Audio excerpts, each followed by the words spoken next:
The Reef McGuinness conundrum. Let's talk about it.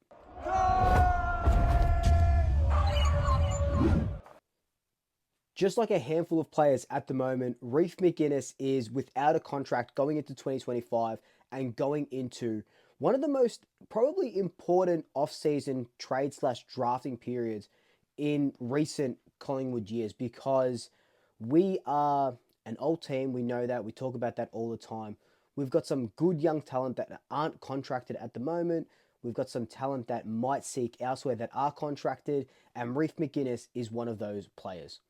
Before we jump into the body of this video, remember I've still got a bunch of hoodies. We'll send them out before I go over to Europe. And if you want to be a member and join, there's a link now. I've reinstated those memberships because I can give you exactly what you want, that more content now that I have more time because I've quit my job to travel and do this as full-time as I can. So hoodies, memberships, all available. You'd be supporting me, you'd be supporting the channel, and I really, really appreciate it. Now, let's talk about Reef.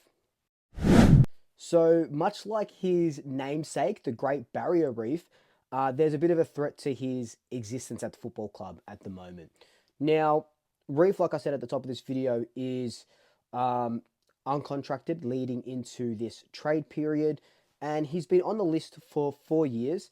He was drafted in 2020, and the thing with Reef and this 2020 draft, it might go down as one of the worst drafts for Collingwood in recent history. Look at this, right? So 2020, with pick 17, we draft Ollie Henry, who's at Geelong now. With pick 19, we draft Finn McRae, who also has got 1 year left on his contract, but he might seek a trade away. Pick 23, we take Reef McGuinness. Pick 30, we take Caleb Poulter, who's at the Doggies. Pick 44, we take Bo, who's now a premiership player, so that's one good win.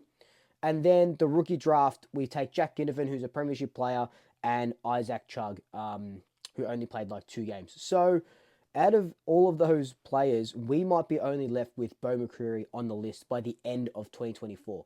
So that's 4 years. That's very high draft picks when we were going into the draft.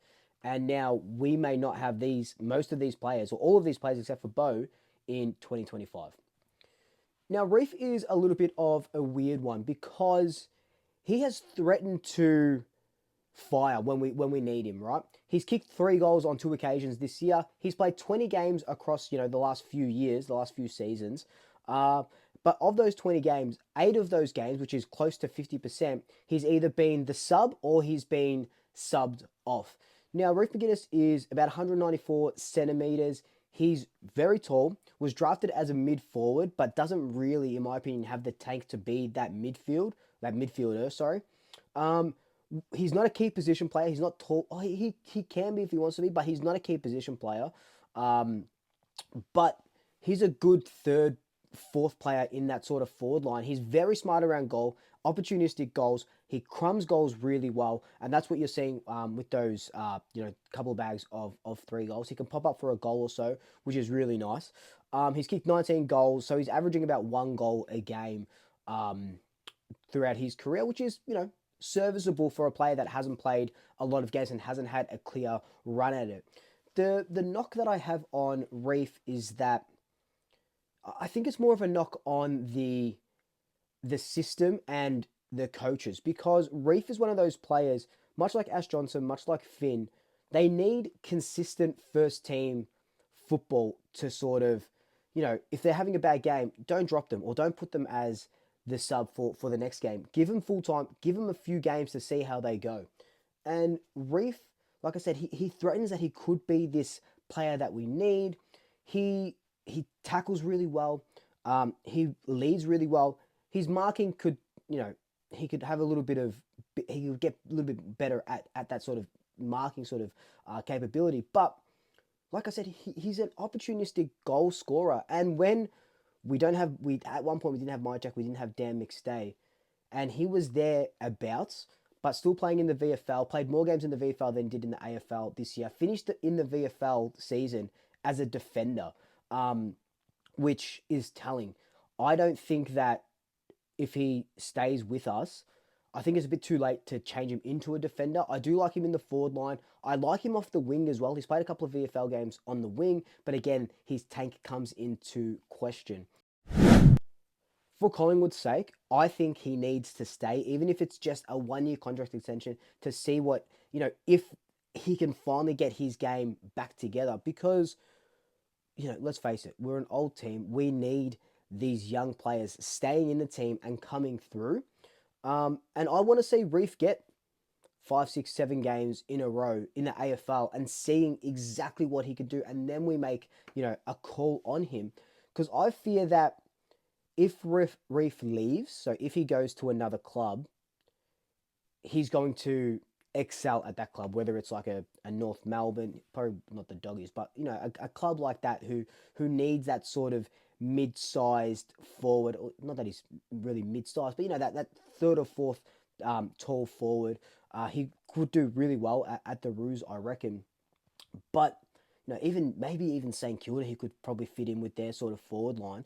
For his career, I think that for his career, he probably does need to leave, needs a change of environment to show, okay, now I need to put my head down. I need to train hard, need to run hard, get my capacity up. And, when I'm playing, I don't want to go missing. I want to be that guy every single time. Maybe he needs that for his career. And I'd be spewing if we lost Reef, because I really do rate him. He's just not getting the run at it, and I kind of can see why with the way we're going about, trying to keep competing for the premierships and for top 8 and stuff like that. And when Reef does play, he does seem to go missing for some of it. But again, he's playing like sometimes 40% game time, sometimes 60%. He's getting subbed off. He's the sub. I don't think treating Reef as the sub, he's not that impact player where he can come on and light up like Jerry Richards did, like Jack Ginnivan, can do. So I don't think the sub is his role at all. I hate the sub rule anyway, but I don't think the sub is his role at all. But I do think he seeks a trade away from Collingwood. Remember, he's uncontracted, so he'll seek a trade away from Collingwood, and he'll be one in a few years that we come to regret trading away, because I still think there's something there in him that he's just going to excel at another club. I can just feel it.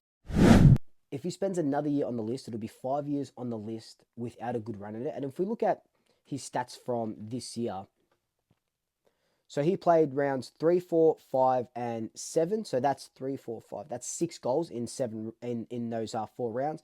Then he played rounds 10 and 11, where he kicked 5 goals. Gets dropped, plays round 15 as the sub, round 19 as a sub, and the last game was against Hawthorn in round 20, where he only kicked 1 goal. But of those games this year, so of those 9 games, 1, 2, 3, 3 of those games was the sub. So a third of his games was subbed on. So like the Geelong game, he played 70% of time. In the, what's that one? The Port Adelaide game, he played 10%. And the other game that he was subbed on for played 42%. That was against the Roos. So he's not getting a real run at it. And it's disappointing, because I would love to see him get a full run, and I hope he can. But putting him into the VFL and saying, okay, now play defense and see if you can be a defender, I think that does him an injustice. But in saying that, if we can turn him into a Nathan Murphy, wouldn't that be amazing? But I just don't see it happening. And I see Reef seeking a trade away from the Pies, especially because there's no contract extension coming at the moment. So they're probably telling him, look for another club and see what we can do. And if we can't facilitate a trade, we'll sign you on for another year, and let's just see what happens. But let me know your thoughts down below. What is going on with Reef? Do you want to keep him? And I kind of reckon you guys do want to keep him. Or do you think we trade him away for, what is he even worth if we do try and facilitate a trade? Let me know down below. But until then, like, comment, subscribe, Tay family, Tay friends, Tay pets. And until next time, double shackers. I'll swoop you later.